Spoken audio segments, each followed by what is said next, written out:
Okay, we're live on YouTube. YouTube is always easy to tell if I'm live or not. It shows up first.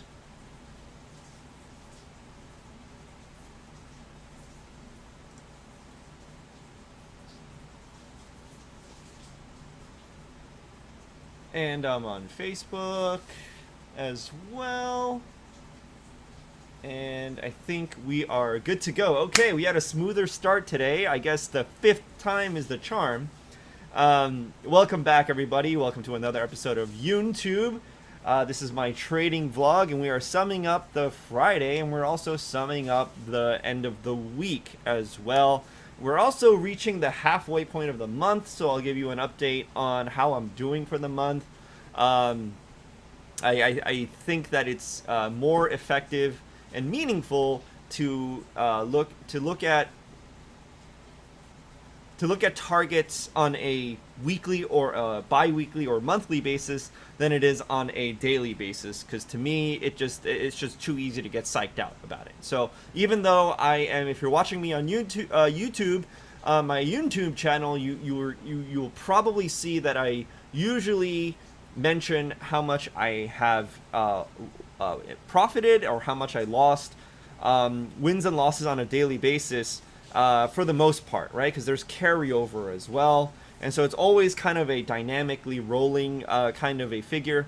But as of we're also gonna take a look at how much money I've put in my pocket for the past 2 weeks, because there is a little bit of profit, not as much as I want there to be, but profit is better than losses.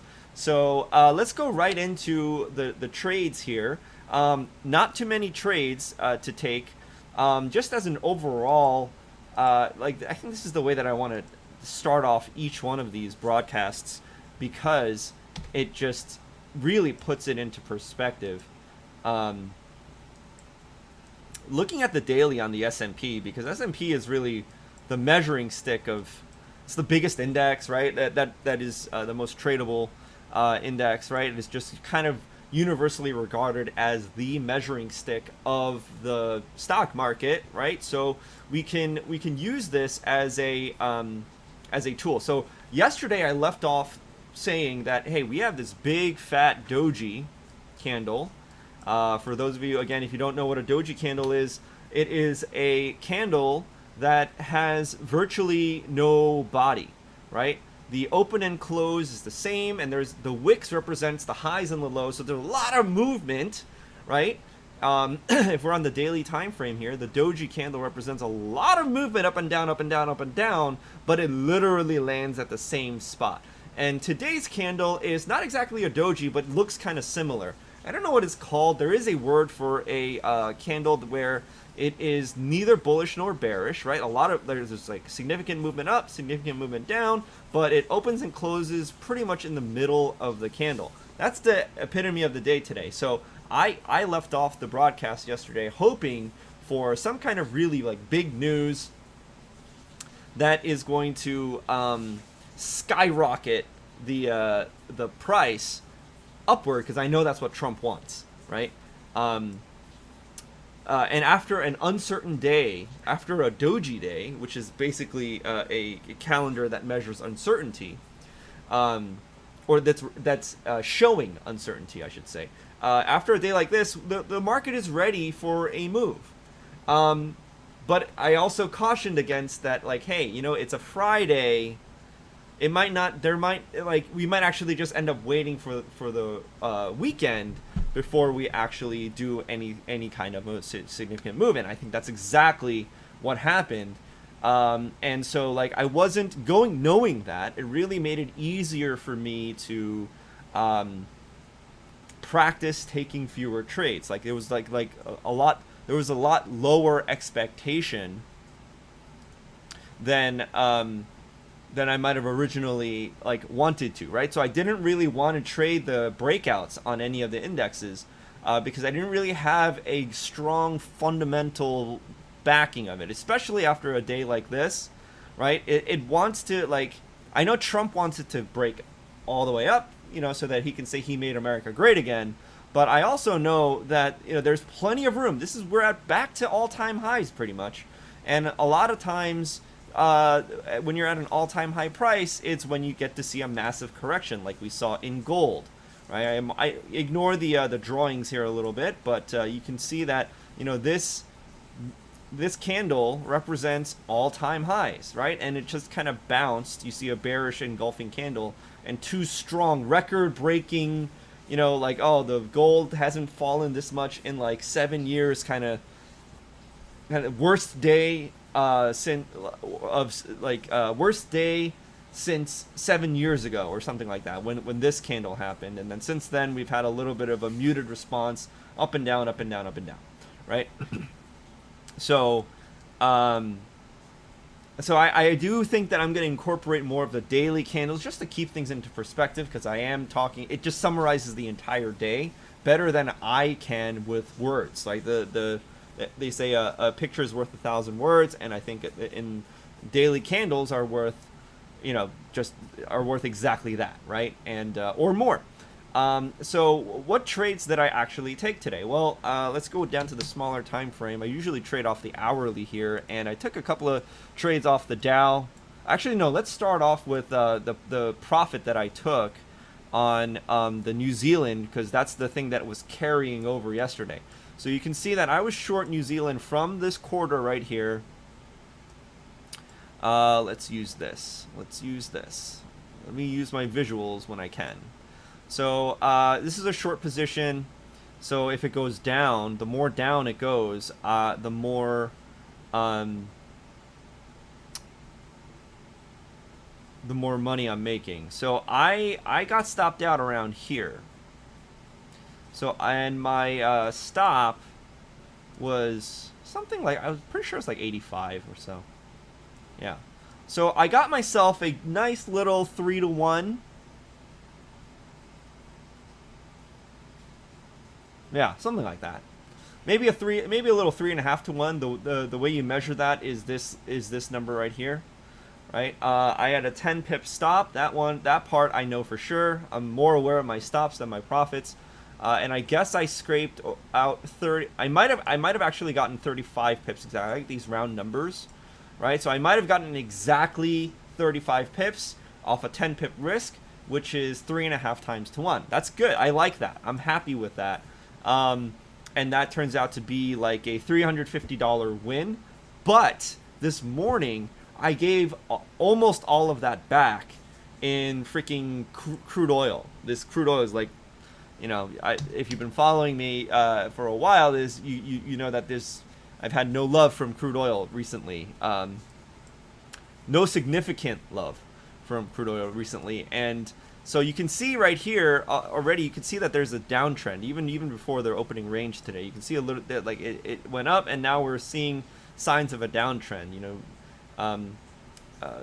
Large red candles, little buying pressure, but still trending downwards. Lower highs, lower lows, lower highs. So I'm like, all right, you know what?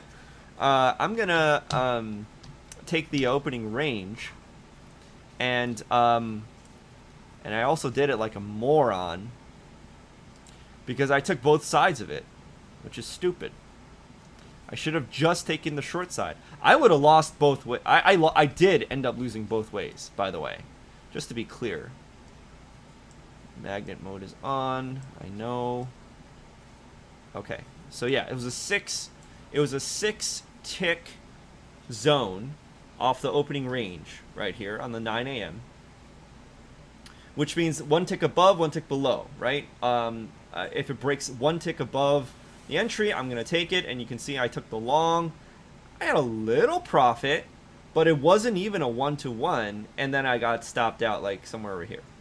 And then I broke down below, and I I broke down below first, and then I got stopped out, and then I broke below. I broke over the high, and then I broke down, right?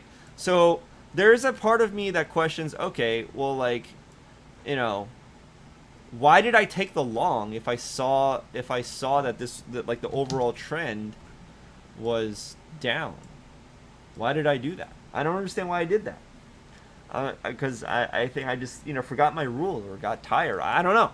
It was just a dumb move. There was no reason to do that.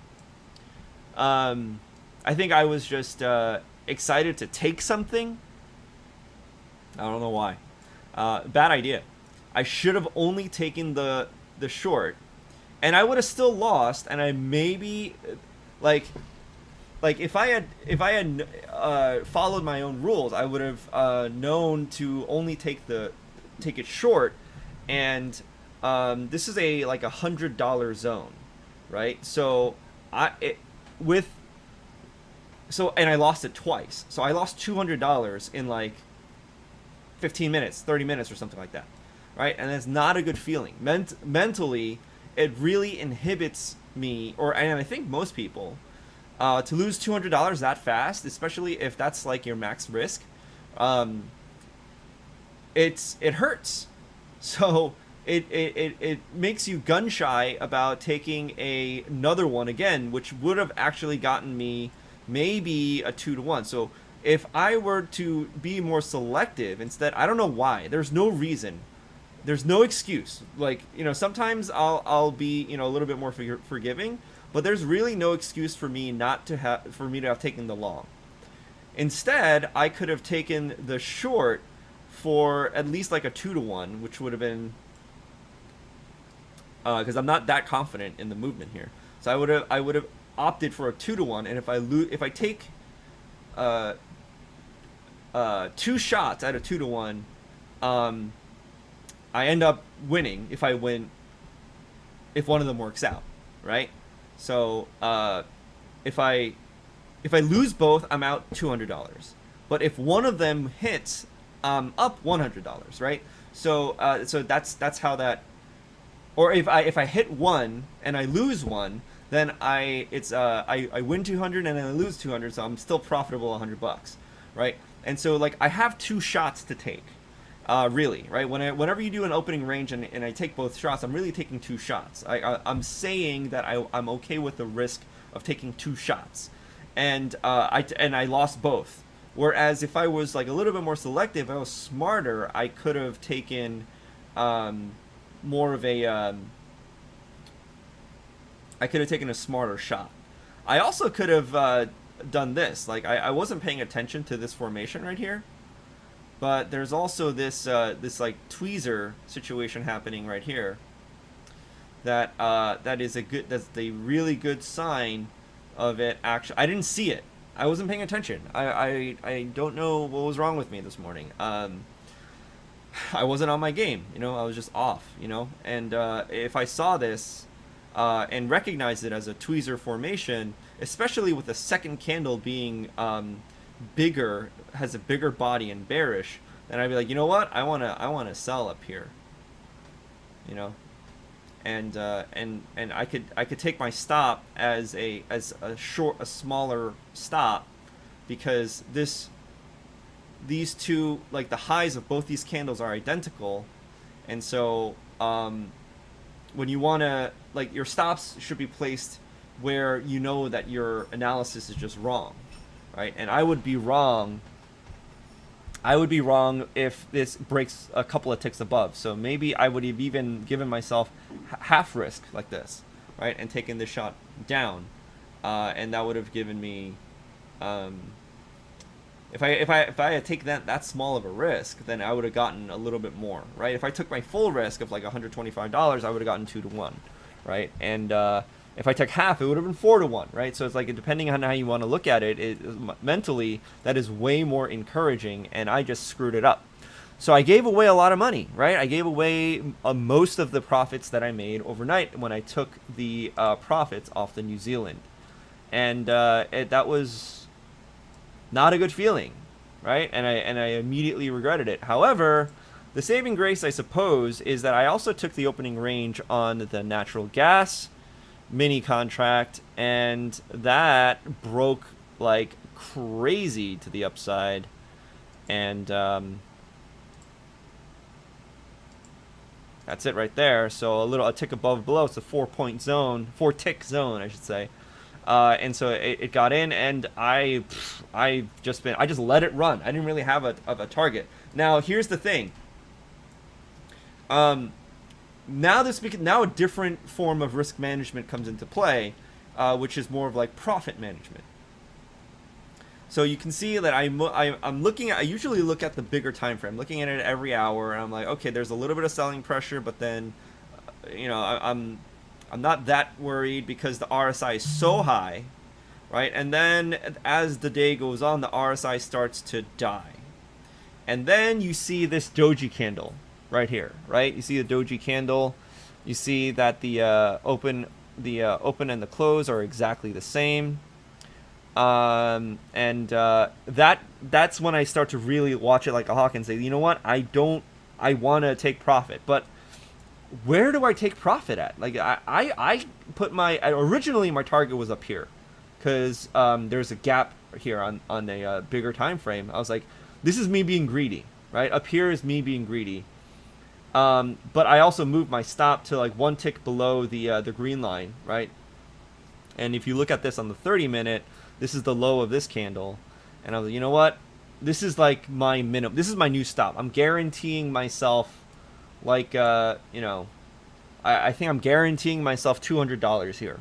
I think. I don't know exactly how the math works out there, because like that's not the important. The important part is the process and the risk management. See, doji, like it's just blah. Actually, no. If there's no wick on top, there's a different name for this. The point is uncertainty candles, right? It doesn't want to break above, doesn't want to break below. For 3 30-minute candles, it just doesn't know what to do, right? So I'm like, I guess the right place to put it is like right here, I guess. But I didn't do that. I saw this close below, and I was like, you know what? I'm gonna move my stop from 2.4 to 2.375, and it never freaking hit. It came within one tick, right? Many times, and it just wouldn't hit. I'm like, are you kidding me right now? Same thing with New Zealand. Is like, I missed this profit right here. My target was 525, which is right here. The low of this candle is 526. One tick. I mean, I still made profit, but it's just like, this is like, it took that one tick cost me the rest of the move, right? So I took profit up here instead of down here, which is something like $100 or more. And it's like the same thing with the natural gas. Is that like I had my stop a little bit too high, and then when I moved it, it was like it just won't pick me up for that one tick. I'm just like, are you kidding me? 2 days in a row, I moved my stop and just won't, or I moved my take profit, I should say, and it just will not hit. So frustrating, right? And each time this happens, it's like, instead of making $400, I'm making $250. Instead of making $300, I'm making $200. So like, I know I'm complaining about profits here, but so you might be like, stop whining. You're making money. Like, who cares? Like, stop whining. Oh, cool. We have a question. Milky the Goat. What's up, Milky the Goat? You have a question? You don't have to say you have a question. You could just ask.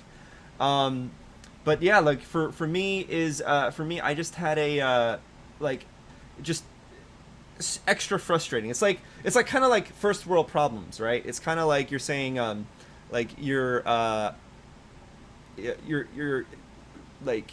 complaining about like, oh, what, which silver spoon you're going to use to eat your, luxurious salad, because like you're in profit. It's like the difference between $400 and $300, or $300 and $200. But for me, again, it's like even at that level, it's still about it's still more about process over. It's like kind of like first world problems, right? It's kind of like, right? You're saying that's going to be my new motto. Like you're process over profit. You're and I just realized I'm probably you're complaining about like, oh, what, which silver spoon you're going to use to eat your, luxurious salad, because like you're in profit. It's like the difference between $400 and $300, or $300 and $200. But for me, again, it's like even at even at that level, it's still if you guys about. Are watching, can you let me know if there's it's an still echo more in the about audio right now? Because there might be process over. It's like kind of like first world obviously, problems, right? It's kind of like that's you're saying that's gonna be my new motto. like you're process over profit. Or I'll just check the recording. And I just replay realized later on, I'm but- probably you're complaining having audio about issues like, on oh, it. what I don't know. which Sorry, silver spoon anyway. you're going to use to eat your Yeah, so it's luxurious been- salad it's because like you're in profitable, but it's profit. It's been, like like, the difference between $400 and I'm leaving $300, or hundreds of $300 dollars on the table and $200. by not But nailing for me, this part of again, it's my, like even my at that level, it's If still you guys are about. watching, can you let me know if there's it's an still echo more in the about, audio right now? Because so I there saw might this be process go as high as, over. like, It's like kind of like first world obviously, problems, right? It's kind of like you're that's saying that's gonna be my new motto. like you're process over profit. And or I'll because just I check didn't the have recording. I did have I just a realized target. you're complaining about like, oh, what I started which silver spoon you're going to use to eat your luxurious salad because like you're in profit. It's like the difference between $400 and $300 and $200. But for me, again, it's like even at that level, it's still about. It's still more about audio right now because there might be process over. It's like kind of like first world problems, right? It's kind of like you're saying like you're process over profit. Or I'll I just realized you're complaining about like, oh, what which silver spoon you're going to use to eat your luxurious salad because like you're in profit. It's like the difference between $400 and $300 and $200. But for me, again, it's like even at that level, it's still about. It's still more about process over. It's like kind of like first world problems, right? It's kind of like you're saying like you're.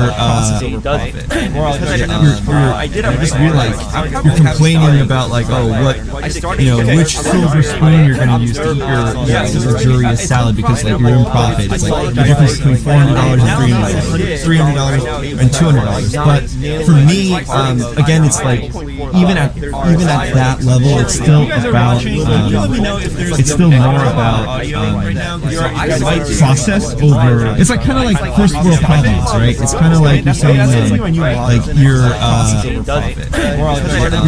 I just realized you're complaining about like, oh, what which silver spoon you're going to use to eat your luxurious salad because like you're in profit. It's like the difference between $400 and $300 and $200. But for me, again, it's like even at that level, it's still about. It's still more about. audio right now. Process. Okay, so that's it for today's video. The part that I said that I was going to share is that I don't have a slide or anything up for this, but it is that I'm up for the halfway mark of the month. I am up just under like $1,000, so a little bit less than 20 halfway point, right? If I were to be on track halfway through the month, I'd have 50% of my target, which is $1,100, right? I'm at a little under 1,000, so I'm not really quite there. I'm at like $900 something for profit for the month, including the 250 that I realized here. So it's really maybe technically I have a little bit less than that guaranteed into my pocket, but that's what we're working with here today, folks. And hopefully, I like this comes up, this goes back up, and I don't know if this will actually let me put it in. Let me see if it'll let me put in a profit here. It's closed, so it probably won't let me put in. I left it. So yeah, it's session is closed. I can't do it yet. I have to wait until Sunday on the open to put my profit in. I had it at the green line, the 2400, but I'm probably gonna move it down to the 375 just to squeeze out a little bit more. Or you know what's probably safer is probably like something that is already not beyond the region it's been tested at, right? So it's like, you know, maybe 3.36 instead of 37.5. Anyway, that's where I'm at. You know, I'm about halfway. Made about 20% for the month so far, so not too bad. but there is a lot of room for improvement in terms of how much money I'm leaving on the table, and how many stupid mistakes that I've been making, honestly. So either way, I'm happy somewhat about my performance, because it's a little bit better than last month, but I can tell my game needs to improve. So thanks for watching. I'll see you guys on the next video next week on the next episode of my trading vlog on YouTube. So stay tuned. If you're on my YouTube channel, please subscribe and stay tuned. And somebody was saying in the chat here, like, hey, I have a question, but I think that guy left. He or she left, and I apologize, I didn't get to see that. I don't usually get a lot of questions, so it's nice to see that somebody was engaging. I sincerely apologize for not seeing it right away. I'm managing my broadcast and everything all by myself, so it is a learning curve for me, and I'll get better at it, I promise. Overall, thanks for watching. Please tune in again, and I'll let you know what happens on Monday. Everybody have a good weekend, and stay tuned for the next video from YouTube. Have a great weekend.